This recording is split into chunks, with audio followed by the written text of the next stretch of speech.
اور آخری بات یہ ہے کہ رمضان میں اپنی آنکھوں کی حفاظت پوری کوشش کریں. یہ آج کے زمانے کے مردوں کا بڑا مشکل امتحان ہے. کاش ہماری خواتین کے ذہن میں یہ بات آتی کہ ہم اپنے جسم کو سجانے کا شوق پورا کرنے کا مطلب ہوتا ہے ان تمام مردوں کو گناہ میں مبتلا کر رہے ہیں. اگر ان کی سمجھ میں یہ بات آئے کہ شاید ہمیں اپنے سجانے کا شوق پورا اس طرح نہیں کرنا ہے کہ ان مردوں کو گناہ میں مبتلا کرے. طے بات ہے اللہ کے نبی نے جس چیز کو حرام کیا وہ حرام ہے.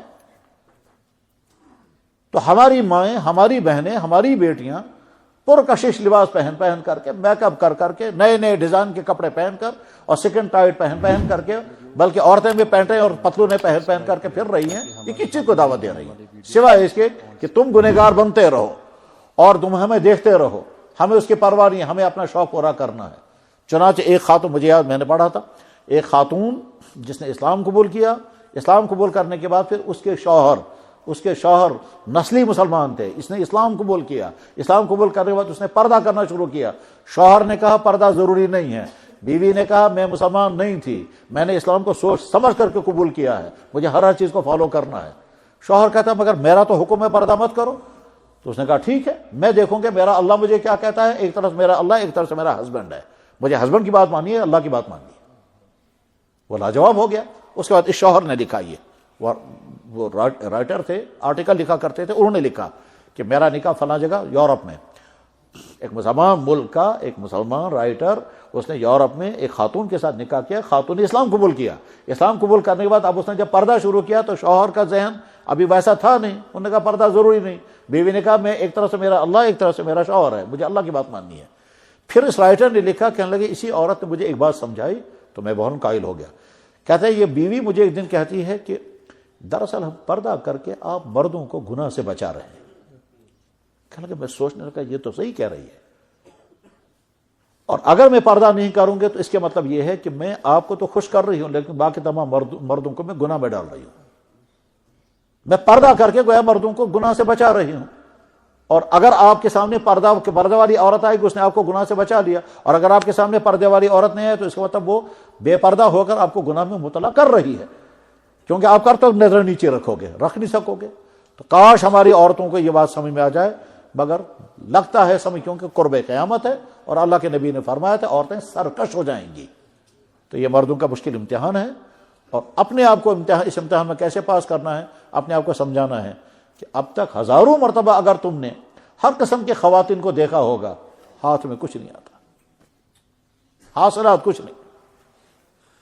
بلکہ کبھی کبھی اپنے آپ کو سمجھانے کے لیے میں عرض کر رہا ہوں کہ اپنے آپ کو کہنا ہے کہ تم کنٹرول نہیں کر پا رہے ہو، بہت اچھا. تمہیں دیکھنے کا شوق ہے، جی بہت اچھا ہے.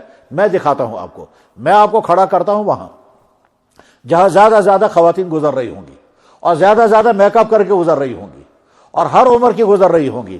1 گھنٹے تک نہیں، 5 گھنٹے تک دیکھتے رہو اور فل دیکھتے رہو. اور جب وہاں سے ختم ہو جائے گا پھر مجھے رزلٹ بتانا آپ کو ملا کیا. جب آپ مجھے رزلٹ بتائیں گے تو میں آپ کو کہوں گا روزانہ دیکھو، کیونکہ کچھ نہ کچھ تو مل گیا.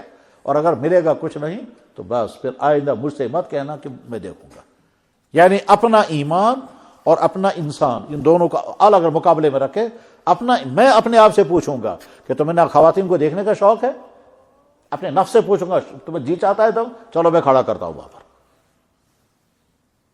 اور جتنی دیر آپ چاہو گے اتنی دیر کھڑا رکھوں گا، مگر بعد میں مجھے فائدہ بتانا، اور فائدہ مجھے بتا دینا. اگر فائدہ ہوا کچھ ٹھیک، تو 3-4 گھنٹے کے بعد جب آپ نے بتاؤ جی فائدہ کیا ہوا، تو اندر آئے گا کچھ نہیں. پھر اسے پوچھنا اچھا نقصان کیا ہوا، وہ کہے گا کچھ بھی نقصان نہیں ہوا. تو جواب میں کہنا نقصان کیا ہوا، نمبر 1 میرے دل میں کالے داغ پڑ گئے، نمبر 2 اللہ مجھ سے ناراض ہو چکے ہیں، نمبر 4 اللہ بار بار کہتے رہے تو ان کو دیکھ رہا ہے میں تجھے دیکھ رہا ہوں، مجھے طاقت ہے تیری آنکھوں کی لائٹ ہی چھین لوں گا، اور اللہ نے نہیں کیا. اور اس کے بعد پھر مجھے نقصان خطرہ یہ ہے کہ قیامت کے دن ہو سکتا اللہ تعالیٰ فرمائیں گے سلائی گرم کر کے تیری آنکھوں میں لگاؤں گا. پھر کیا کرے گا تو برداشت کرے گا یا نہیں. یہ اور اس طرح کی کوششیں کر کے اپنے آپ کو بچانا ہے. اور یہ امتحان سب کے لیے ہے، یہ بوڑھے کے لیے بھی ہے، یہ جوان کے لیے بھی ہے، یہ داڑھی والے کے لیے بھی ہے، یہ بغیر داڑھی والے کے لیے بھی ہے، یہ قمیض ازار والے کے لیے بھی ہے، اور پتلون شرٹ والے کے لیے بھی ہے. یہ سب کے لیے امتحان ہے اور مشکل امتحان ہے، اور اللہ کے نبی نے اس کی پیشن گوئی فرمائی تھی ایسا ہوگا. اس وقت جو بچا کر کے دکھائے گا اس کو بہت انعام ہوگا. بس آخری بات، اسی شہر سے ایک میگزین نکلتی ہے، آج کل نہیں مجھے معلوم وہ نکلتی ہے یا نہیں، وہ میگزین کے بہت سارے شمارے میرے پاس ہیں، اس میں ایک شمارے میں لکھا ہوا ہے، اس میں ان کا ایک کالم ہوتا تھا میں نے اسلام کیوں قبول کیا. تو اکثر اس میں لکھتا رہتے تھے وہ میں نے اسلام قبول کیوں کیا. اس میں ایک آدمی اپنا واقعہ لکھ رہا ہے، اس سے پوچھا گیا آپ مسلمان کیوں بنے؟ اس نے کہا رمضان کی وجہ سے. یہ آدمی ڈاکٹر ہے، ایک ہاسپٹل کا مالک ہے، آج زندہ ہے یا نہیں مجھے نہیں معلوم، میں نے اس کو کبھی دیکھا نہیں. شہر کا نام مجھے معلوم ہے، ساؤتھ انڈیا کا ایک شہر ہے، اس شہر کا یہ بڑا ڈاکٹر ہے، اپنا ہاسپٹل ہے اس کا. اس سے جب پوچھا گیا کہ آج آپ جس مسلمان نام سے ہیں اس سے پہلے کچھ اور تھے، آپ مسلمان کیوں بنے؟ اس نے کہا رمضان کی وجہ سے. اب پوچھنے والے نے پوچھا کیا رمضان کی وجہ سے کیسے؟ اس نے کہا میرے پاس پیشنٹ آتے تھے تو میں کبھی اس کے بعد بھیجتا تھا تو کچھ پیشنٹوں کو میں خود بھی دیکھتا تھا، غالباً وہ جنرل فزیشین رہا ہے تو میں خود بھی دیکھتا تھا کچھ پیشنٹوں کو، اور کچھ پیشنٹوں کو میں دوسرے ڈاکٹر کے پاس بھیجتا تھا، ہارٹ والے کو وہاں بھیجا، کڈنی والے کو وہاں بھیجا، تو کچھ کو میں خود ہی چیک اپ کرتا تھا، ٹریٹمنٹ کرتا تھا. سبسکرائب کریں تاکہ ہماری ہر نئی آنے والی ویڈیو آپ تک پہنچ سکے. ایک وقت ایسا آ گیا کہ میں پیشنٹ کو کہتا تھا یہ دوائی آپ فلاں ٹائم کھائیں گے، یہ دوائی فلاں ٹائم کرتے ہیں، وہ کہتے تھے نہیں صاحب ہمارا رمضان شروع ہو گیا، ہم دن میں نہیں کھا سکتے. میں اس سے پوچھتا تھا یہ رمضان کیا چیز ہے؟ وہ کہتے تھے کہ یہ رمضان میں ہم کو کھانا پینا بند ہے. میں ان سے کہتا تھا کھانا پینا بند، پانی بھی نہیں پی سکتے؟ انہوں نے کہا نہیں پانی بھی نہیں پی سکتے. میں اسے کہتا تھا پانی 12 گھنٹے تم نہیں پیو گے مر جاؤ گے، 12 گھنٹے پانی نہیں پیو گے مر جاؤ گے. ٹھیک، وہ کہتا تھا یہ آج تک تو کوئی نہیں مرا، اس لیے ہم نہیں پی سکتے، ہم دوائی نہیں کھا سکتے. کہنا کہ مجھے بار بار میں دیکھتا تھا کہ مسلمان پیشنٹ آتے ہیں، میں ان کو کہتا ہوں اس طرح سے کھاؤ دوائی کھاؤ، وہ کہتے ہیں نہیں ہم صبح شام دوائی کھائیں گے، دن میں نہیں کھائیں گے. کہنے لگا مجھے دلچسپی ہے، میں سمجھوں گا یہ رمضان کیا ہے. ادھر سے میں ڈاکٹر میں جانتا تھا ڈائٹنگ کے فائدے کیا ہے، لیکن پھر بھی میں سسٹم سمجھنا چاہتا تھا. ایک دن کوئی مولانا صاحب آ گئے تو میں نے ان سے پوچھا مولانا صاحب آپ مولوی ہو؟ انہوں نے کہا جی ہاں. تو آپ تو اپنی مذہب کے سکالر ہوں گے؟ اس نے کہا تھوڑا سا. کہا مجھے سمجھاؤ یہ رمضان کیا چیز ہے؟ کہا تھا ایک مہینہ ہے جس مہینے میں ہمارا اللہ ہم سے یہ کہتا ہے کہ آپ کھانا نہیں کھائیں گے صبح فلاں ٹائم سے لے کر فلاں ٹائم تک. تو میں نے کہا کیوں؟ کہا اس مولانا صاحب نے کہا کہ اللہ تعالیٰ کہتے تم متقی بنو گے. کہتا میں نے اس سے سوال کیا کھانا پینا بند کرنے سے متقی کیسے بنیں گے، اور یہ متقی کیا ہوتا ہے؟ اس نے کہا جی گناہ چھوڑنے والے. کہنے کھانا پینا بند کرنے سے گناہ کیسے چھوٹے گا؟ اس نے کہا جی اللہ نے یہی کہا ہے، بس آؤ کیا کہوں گا. اس نے کہا بھائی مجھے سمجھاؤ کھانا پینا بند کرنے سے گناہ سے کیسے بچیں گے؟ گناہ الگ چیز ہے، کھانا پینا الگ چیز ہے. کہنے لگا جی اللہ کا حکم یہی ہے. کہتے ہیں اب میں نے جب سنا تو میں نے کہا یار اللہ کا حکم ہے کچھ نہ کچھ تو ہوگا، چلو میں تجربہ کر کے دیکھتا ہوں. کہنے لگا میں نے ان سے پوچھا مجھے ٹائمنگ بتاؤ. کہنے لگا جی صبح کو سن رائز سے 1.5 گھنٹہ پہلے آپ کھائیں گے، اس کے بعد نہیں کھائیں گے، اور شام کو سن سیٹ کے بعد کھائیں گے، اس سے پہلے نہیں کھائیں گے، اور دن میں کچھ نہیں کھانا ہے، پانی کا قطرہ بھی نہیں لینا ہے. اس نے کہا ٹھیک ہے یار کر کے دیکھتا ہوں، لیکن مجھے تھوڑا سا ڈر بھی لگا کہ یار دن بھر بھوکا کیسے رہوں گا، پانی تو کم سے کم پینا. خیر کہنے لگا میں نے روزہ رکھا، اور ادھر سے ذہن میں روزہ کی وجہ سے انسان گناہ سے بچتا ہے. کہنے لگے میرے دن میں جب پیشنٹ آتے تھے تو ان پیشنٹ میں فیمیل پیشنٹ عورتیں آتی تھیں، ان میں بعض دفعہ جوان عورتیں ہوتی تھیں، تو کبھی کبھی چیک اپ کرتے کرتے میرے دل میں برے خیالات بھی آتے تھے، اور میں ان کو چیک اپ کے بہانے اچھی طرح سے دیکھتا بھی تھا. لیکن جس دن میں نے یہ فاسٹنگ روزہ رکھا اس دن مجھے بار بار اندر سے خیال آیا دیکھو آج تمہارا روزہ ہے، آج نہیں دیکھنا. کہتے میں سوچتا رہا یہ فیلنگ کیسے آ رہی ہے. کہنے لگا کئی مرتبہ ایسا ہی ہوا.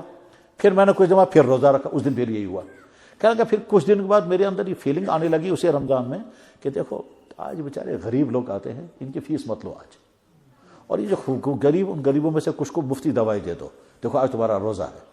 اور دیکھو بھوک میں کیسی پریشانی ہوتی ہوگی، ان کو بیچاروں کو بھوک لگتی ہوگی، تو جو ہمیشہ بھوک برداشت کرتے ہیں تم کو تو بھوک برداشت نہیں کرنی پڑتی. کیوں؟ جب بھوک لگے گی کھاؤ، بھوک لگنے سے پہلے ہی کھاؤ.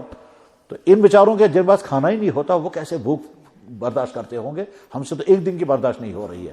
تو بھوک برداشت کرنے کا تجربہ جب مجھے ہوا، اس کے بعد پھر ان کی متعلق سوچنے لگا تو مجھے خیال آیا کہ چلو آج ان کی فیس نہیں لیں گے، آج ان کو یہ کریں گے. آج میں کہتا ہے کہ پورے رمضان میں یہ ہے، تو مجھے یقین ہو گیا کہ رمضان کی وجہ سے انسان برائیوں سے بچ سکتا ہے. کہنے لگا بس رمضان ختم ہونے والا تھا، میں نے اس مولانا صاحب کو ڈھونڈا. ادھر سے وہ اس کا پیشنٹ تھا. جب میں نے یہی سے بلایا تو میں نے کہا یہ بتاؤ اگر مسلمان بننا ہوگا تو کیا کرنا پڑتا ہے؟ کہنے لگے جو وہ جو عیدگاہ کا امام ہے اسی سے ملو. میں نہیں کہہ سکتا کچھ, وہ بیچارہ ڈر گیا ہوگا. ٹھیک, کہتا ہے میں نے امام صاحب کو ڈھونڈا, پہنچا اس کے پاس. میں نے کہا مولانا صاحب کل کو کیا ہے, آپ کا کوئی فنکشن ہے نا کل؟ کہنے لگا کل ہماری عید ہے. کہنے لگا میں آپ کے پاس آیا ہوں, میں مسلمان بننا چاہتا ہوں, اور اگر آپ چاہو تو یہی میں مسلمان بنوں گا, اور اگر آپ چاہو تو کل سب کے سامنے گیدرنگ میں اعلان کروں گا میں مسلمان بن رہا ہوں, اور رمضان کی وجہ سے میں مسلمان بن رہا ہوں. انٹرویو یہاں ختم ہو گیا, بیک ذمہ انٹرویو یہ لکھا ہوا ہے.